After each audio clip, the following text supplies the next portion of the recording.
Be more than human. Hello and welcome to the channel. My name is J.R. Carroll. I am the author of the More Than Human novels, and today we are going to celebrate Stephen King with the recent release of You Like It Darker and my own recent reading of it. And we also did a live discussion. If you want to check that out, maybe I'll try to have YouTube throw it up there. I thought this is the perfect time to do a top 5 Stephen King book list. Now, Stephen King has quickly became one of my all-time favorite authors. He does so many different types of books. I was introduced to Stephen King through The Dark Tower, read all of the Dark Tower books, and then I said to myself, I'm going to go out and branch out, and why not start from the beginning? So I started reading all of his older works and then kind of sprinkled in a few here and there. Did, Fairy Tale when it first came out. So love Stephen King. But let's jump into the list at number 5. And number 5 is the original, Carrie. Now, when I first read Carrie, I wasn't expecting a lot. Honestly, it being his first book, I did expect it to be good because I'm like, there's no way he became the success he is now without the first book being good. And I know there's stories of where he threw Carrie, away, or it was rejected a bunch of times, and then it finally got it done. But when I got into the book, at the very beginning, it was okay. But by the middle of the book, I was hooked. Carrie has a kind of a weird way of telling the story. You get to see a little bit of glimpses of what Stephen King would become, but it is a little different. He's got the whole thing where throughout the book, he has like these jump-ins where it's in the future, and like the police and newspapers are talking about what happened, like the incident.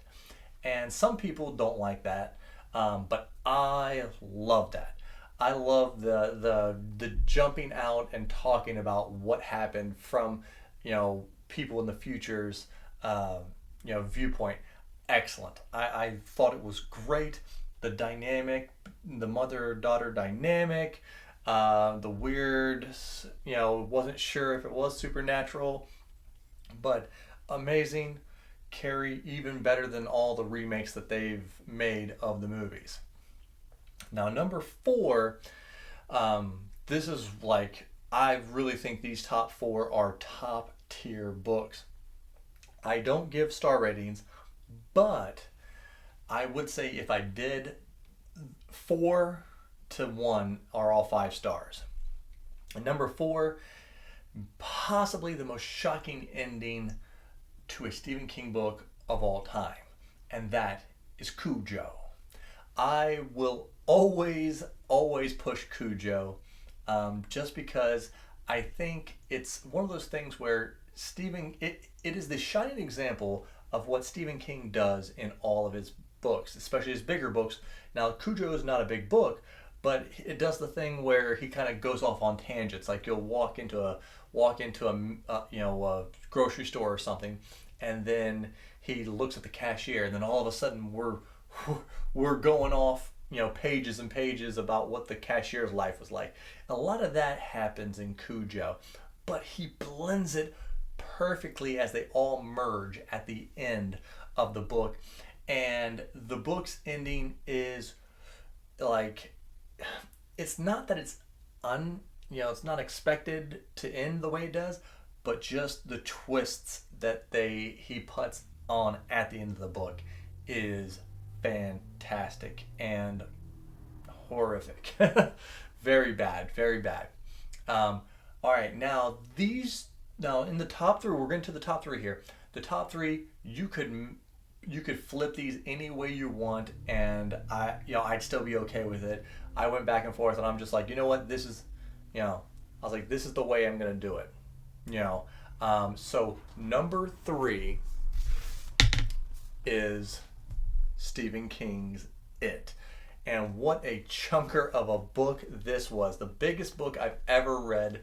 Almost 1,200 pages, very low font. I want to say the book is like over 450,000 words, something crazy number like that. But this was my most recent read. I actually finished this right after I finished You Like It Darker, and it is like it's like a trilogy. There's like 3 different spots where you could put this book down and you know, that's why it's so big. It's multiple stories wrapped up into one. They do a lot of forward jumps, backwards jumps, you know, so you know, it's not just like the first half is all about them as kids and then the second half is as adults, kind of like the movies and the, you know, the miniseries was. This just does the jump back and forth thing, and it does it brilliantly. You know, we spent an hour plus on the live discussion, and we only started talking about the monster about 50 minutes in. I mean, that's how deep this book is. Very much about dealing with trauma, dealing with childhood problems and friendship and everything. One, like, I would say it is, you know, that I think it was written in 84, came out in 85. That's probably peak Stephen King right there at it. And that's why a lot of people think it's his magnum opus. So, number 2, I am lumping the entire Dark Tower together, and I'll just put up The Gunslinger. I know a lot of people don't like The Gunslinger. They think it's the weakest of the Dark Tower, but I love The Gunslinger. I love The Dark Tower. Like I said, we'll put it all together. Put Dark Tower at number 2. It has a little bit of everything. The series itself, you know, you have Western, you have portal fantasy, dystopian fantasy, meta fantasy. Yeah, I mean, it is just one of the greatest series of all time. The Gunslinger is one of my favorite books of all time. Probably, definitely my favorite short book. You know, I think the book's like 250 pages. Perfect.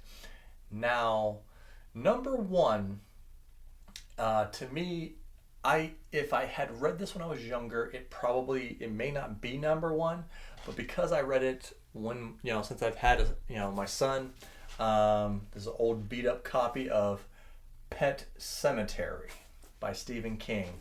Pet Sematary was a perfect book. I wouldn't change a single thing in the book. Again, came out around the same time.